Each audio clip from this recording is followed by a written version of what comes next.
बिस्मिल्लाहिर्रहमानिर्रहीम। अस्सलाम वालेकुम नादरीन, आप यूट्यूब चैनल देख रहे हैं। मैं इमरान खान हूँ। नादरीन, पाकिस्तान में जो 27वीं आइनी तरमीम हुई है, उस तरमीम के हवाले से बिलाखिर अब अक़वाम मुत्तहिदा का स्टेटमेंट भी आ गया है। अक़वाम मुत्तहिदा ने इसके ऊपर बड़ा खुलकर स्टेटमेंट दिया। अक़वाम मुत्तहिदा के इंसानी हकूक़ का जो सेल है, उसने 27वीं आइनी तरमीम पर बड़े अहम सवालात उठा दिए हैं। इसको BBC ने भी रिपोर्ट किया है। जो इम्पॉर्टेंट चीज़ें हैं मैं आपके सामने रख देता हूँ।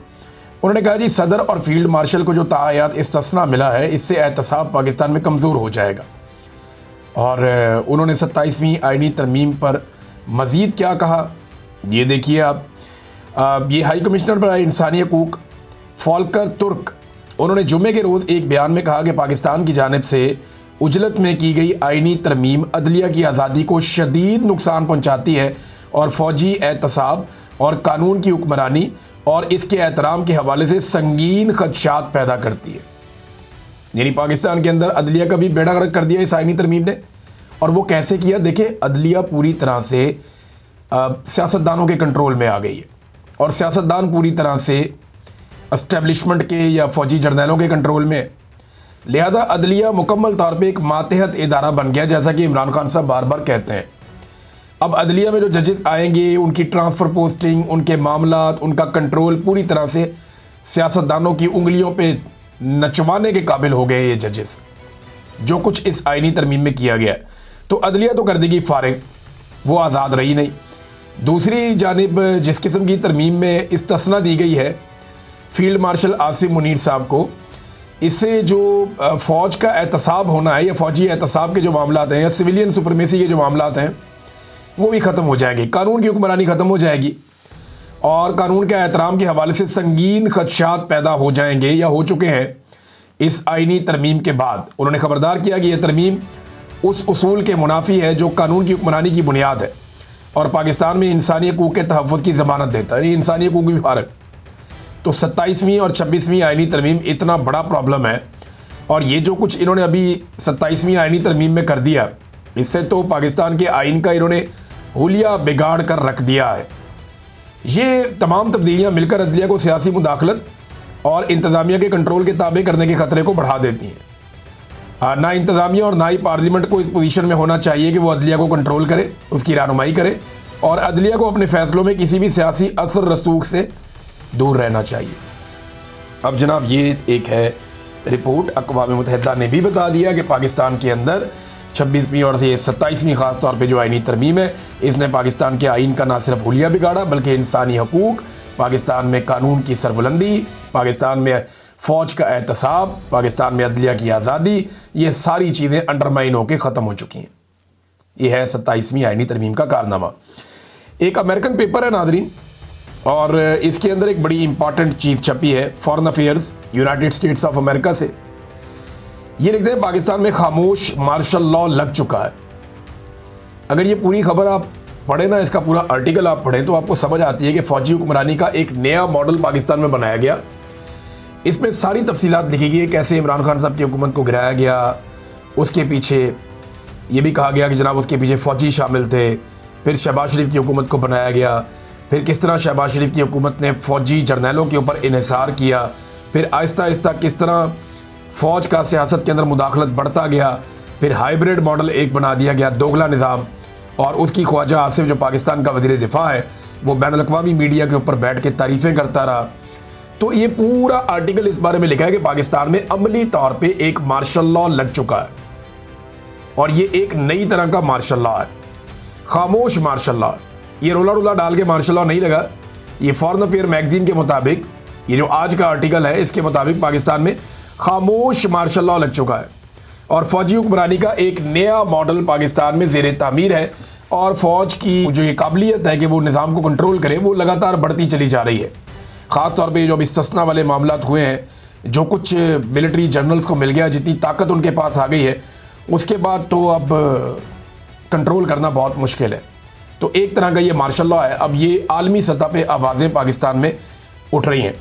एक और बड़ी इंपॉर्टेंट खबर है, ये सिद्दीक जान साहब ने शेयर की और ये बड़ी तकलीफ दे खबर है। उन्होंने बताया कि शौकत खानम के अकाउंट्स बंद, जान बचाने वाली अद्वियात की इंपोर्ट रुक गई है, इंसानी जाने ख़तरे में। और अकाउंट बंद करने वालों के भी नाम सामने आ गए। अब ये तो बड़ी ज़्यादती है। देखें, शौकत खानम अस्पताल वो है जिसको सारे ओवरसीज़ पाकिस्तानी या पाकिस्तान के अंदर बहुत सारे लोग इसको फंडिंग करते हैं। जब भी ये कहीं पे पैसा मांगते हैं तो पाकिस्तानी फ़ौरी तौर पे पैसा हाजिर कर देते हैं। वजह यह है कि वहाँ पे गरीब लोगों का, बहुत सारे लोगों का मुफ्त इलाज भी होता है। जो लोग अफोर्ड कर सकते हैं वो पैसे देकर इलाज करवा लेते हैं, जो अफोर्ड नहीं कर सकते उनका मुफ्त इलाज भी होता है। फिर शौकत खानम लाहौर, शौकत खानम पेशावर, शौकत खानम कराची, तो ये अलग अलग प्रोजेक्ट्स हैं और ये फैल रहा है काम, और इसमें बड़े पैमाने पर फंडिंग भी होती है। बहुत सारे लोग मुझे ओवरसीज़ पाकिस्तानियों में मिले, वो कहते हैं जी हम शौकत खानम के साथ जुड़े हुए हैं और हम कई दहाइयों से इसके लिए काम कर रहे हैं। तो यहाँ ये इंतहाई ज़्यादती है मरीज़ों के साथ। पता नहीं किस किस से इन्होंने क्या क्या बदला लेना है, बहुत ही बेशर्मी है।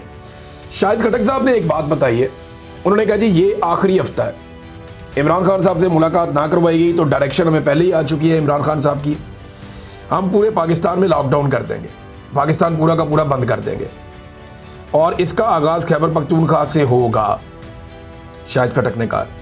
मुझे नहीं लगता अब इसकी ज़रूरत पड़ेगी। वजह यह है कि जो टाइम निकालना था पाकिस्तान की एस्टेब्लिशमेंट ने, वो टाइम तकरीबन निकाल लिया गया और मुमकिन है कि इस हफ्ते या एक आधा हफ्ता और डाल के इमरान खान साहब की मुलाकातें दोबारा शुरू करवा दी जाए। ये हो जाएंगी मुलाकातें। बीच में मुलाकात के लिए एक शर्त रखी गई थी कि आपको इमरान खान हम दिखा देते हैं, लेकिन जो वो बात करेंगे वो बात आप बाहर आकर नहीं बताएंगे, आप खामोशी इख्तियार करेंगे। इस पर किसी ने हामी नहीं भरी। ये मुबैना तौर पे जो ख़बर है ये जाहिद गशकोरी साहब ने ये ख़बर दी थी, उनका ये दावा है कि इस किस्म का एक ऑफ़र किया गया था, लेकिन किसी ने इसके ऊपर हामी नहीं भरी, उन्हीं के बकौल। तो नाज़रीन, अब ये अगर आखिरी हफ्ता है और PTI को लगता है कि इमरान खान से मुलाकात ना होने पे एक एहतजाज वो करेंगे, तो मेरे ख्याल में एहतजाज होने से पहले या नौबत आने से पहले मुलाकात करवा दी जाएगी और मोमेंटम बनने में अभी टाइम लगेगा। मोमेंटम बन तो रहा है, लेकिन अभी जो प्रॉपर एक मोमेंटम बनता है एक तहरीक का, मुझे अच्छी तरह याद है इमरान खान साहब जब कोई तहरीक शुरू करते थे तो पहले बहुत सारे जलसे करते थे, 1 2 3 4, वो एक एक दिन में 2 2 3 3 जलसे भी करते थे और इतने तूफ़ानी दौरे करते थे इमरान खान साहब हर तरफ कि बहुत एक्टिव आदमी थे वो। 70 साल की उम्र में कमाल जलसे करके इमरान खान साहब पूरा एक मोमेंटम बना लेते थे। जब पाकिस्तान के अंदर लोग तैयार हो जाते थे फिर वो अपना मार्च का या किसी तहरीक का ऐलान करते थे। अब इस वक्त जो है पाकिस्तान तहरीक इंसाफ जो है वो महीने में एक आधा जलसा करती है या महीने में 2 जलसे करती है, तो वो मोमेंटम तो नहीं बन रहा ना। इमरान खान साहब ने तो वर्ल्ड रिकॉर्ड लगाया हुआ है जलसों का जब उन्होंने मोमेंटम बनाना होता था। बहरहाल अभी तो इमरान खान साहब जेल में हैं, बाहर लोग जो मौजूद हैं उन्हीं को काम करना पड़ेगा। नाज़रीन, पाकिस्तान की रियासत ये पहली दफ़ा नहीं कर रही जो इमरान खान साहब के साथ हुआ। ये इन्होंने 1971 में भी किया था और फिर उसका खुमियाजा भी भुगता था। उस वक्त भी इन्होंने कुछ लोगों को सीने से लगा लिया था और कुछ लोगों को धुतकार दिया था। आज भी एस्टेब्लिशमेंट ने मरियम नवाज़ और बिलावल को सीने से लगाया हुआ है, जबकि सुहेल अफरीदी जैसे मिडिल क्लास का आदमी है ना, ये एलीट क्लास की नुमाइंदगी करते हैं मरियम और बिलावल। तो एलीट क्लास के बच्चों को, जो सियासी बच्चे हैं, उनको सीने से लगाया हुआ है और जो गरीब का बच्चा है, जो एक मिडिल क्लास फैमिली से आया सुहेल अफरीदी, उसको इन्होंने धुतकारा हुआ है। इनको जहाज़ों में बिठा बिठा के सरकारी प्रोटोकॉल्स के साथ पूरी दुनिया की सैर करवाई जाती है। उसको जनाब अपने लीडर से मिलने के लिए अडियाला जेल के बाहर सड़क पे बैठना पड़ता है। वो ये बड़ा फ़र्क है, बहुत फ़र्क है। और ये पाकिस्तान की एस्टेब्लिशमेंट का डाला हुआ गंद 1971 में पूरे मुल्क के सामने आया था। खुदा ना खास्ता अब अगर दोबारा ऐसा कुछ हुआ तो इसके लिए ज़िम्मेदार यही एस्टेब्लिशमेंट होगी। अब तक के लिए इतना ही। अपना ख्याल रखिएगा, अपने चैनल का भी। अल्लाह हाफ़िज़।